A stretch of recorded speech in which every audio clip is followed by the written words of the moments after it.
innocence lost, sin took the fall. Love gave a gift most precious of all.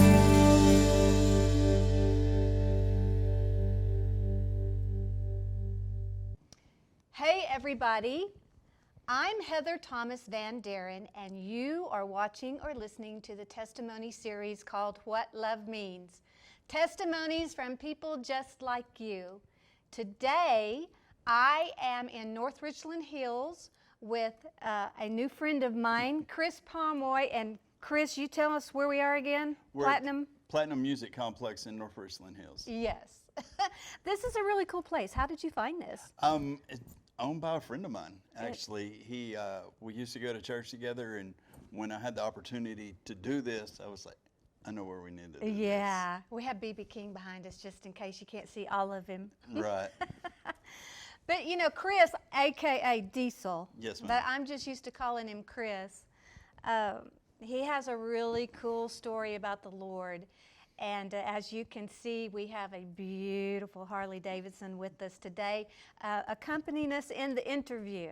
Right. Right. That's one of my partners in crime for doing ministry work. Right, and your ministry is? I'm the North Texas president for the Messengers Motorcycle Ministry. And there you go. And there's been a lot of things that have led up to you being president of that ministry. Yeah, absolutely. You know, God has done so much for me to get to this point where I can do this and I can minister not only in prisons, but to the motorcycle community and to the homeless community with my bike. You're right. Well, if we're going to rewind just a little bit, tell me a little bit about your childhood. I know that you went to church and you knew about Jesus. I went to church. I knew about Jesus. I knew that I should have a relationship with God. And most kids say, you know, I was drugged at church. I had a drug addiction. Sunday morning, Sunday night, Wednesday night. Yeah. I didn't have that problem. No. For me, it was really, if you want to go to church, go to church. They didn't discourage it. They kind of encouraged it, but it wasn't a mandatory thing. Mm-hmm. And for a kid, I knew that I had a calling on my life, but really, I was more going to church for a social gathering. It was go and who can I see this week? Mm-hmm. What kind of cool activities do we have going on? Right. I get it. Absolutely. I get it. So for me, it wasn't anything to go get fed other than who can I go hang out with? Right. A lot of teenagers do that, though, you know. They really do. And sometimes they will think that they are saved. But you know that old saying, standing in a church house doesn't make you a Christian any more than being standing in a barn makes you a cow, right? Right, absolutely. A little country there. But it's very true. So something really big happened to you. Tell us about it. So almost 8 years ago, I got arrested. And I've been playing with God up to that point, and I had been in church. I've been a youth pastor, but I just didn't have that relationship. So I got arrested, and I was sitting in a seg cell because I was angry, I was violent, and just combative with everything. And so they put me in a seg cell, and I remember he was an old TDC boss, was working as a jailer in this county jail. He said, Pomeroy, just sit down. Just sit down and breathe. And I sat down and just began to calm down. And I audibly hear the word of God, the voice of God tell me, are you going to listen to me now? And like I was telling you earlier, I looked over my shoulder and I said, what are you saying to me? And he said, are you going to listen to me now and stop fighting me? But you knew it was him. I did. Because you said, what are you saying to me? You knew who it was. I knew who it was. I knew what it was, and I knew where I needed to go. That's awesome. And I broke. I got down on the floor of a dirty seg cell. I can't tell you the last time it had been mopped and what it had been mopped with. Yeah. And I got down on the floor and I just began to cry out and I said, God, I'm yours. I'm yours. You tell me what to do and I'll do it. And he told me, he said, I'm going to use you. Be ready. And I spent the next 5 years in prison. And I just dug into the Word and dug in and dug in. And I came home and everybody thought it was really jailhouse religion for me. I've been home almost 3 years now, and if this is jailhouse religion, then that's what you want to call it. But I'm still digging in, and because of my relationship with Christ in those 5 years being gone, I've been able to now. I get called to preach.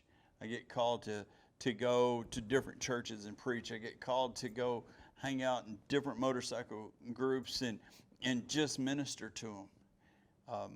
It's such an amazing thing when we think we know what we want, and then we allow God to show us what He wants, yeah. What He wants and what He knows we need.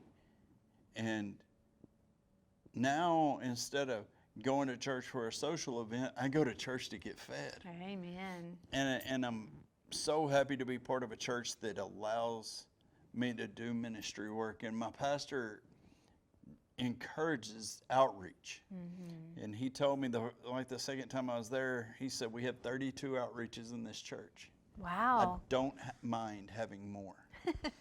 That's great. He said, because you'll be able to reach somebody that I can't. That's right. And he encourages, he supports, and they really, I don't want to say encourage again, but they do.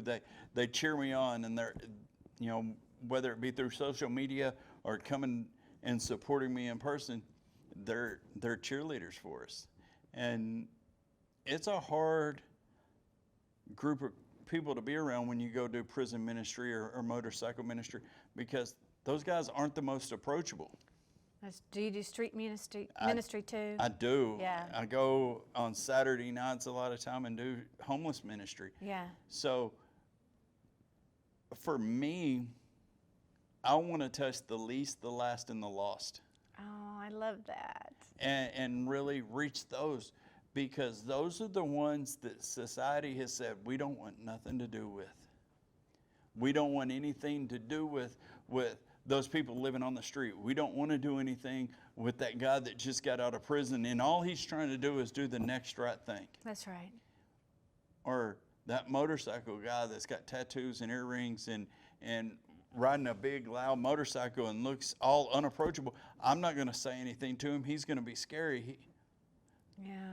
But that's why God calls different people to do different ministries, because you're equipped for that. Remember, He said, I'm going to use you. I'm going to use you. And that's exactly what He's doing. How many people are in your ministry right now? We're sitting at about 33 members in the messengers. And it's amazing that God is constantly bringing more to us. This ministry that I'm with has been around since 1994.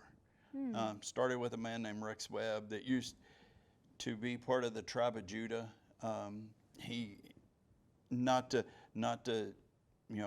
make this anything about him, but God told him, you need to start a motorcycle ministry and reach those that the least, the lost, and the last. The least, and the lost, and the last. That's what we're doing with this. Yeah. And it's amazing to be able to talk to these guys and for the women that are in our group, to talk to the women that are involved with the motorcycle world, just so they have that opportunity to know that Christ loves them too. Mm-hmm. And it doesn't matter what you've done, where you've been.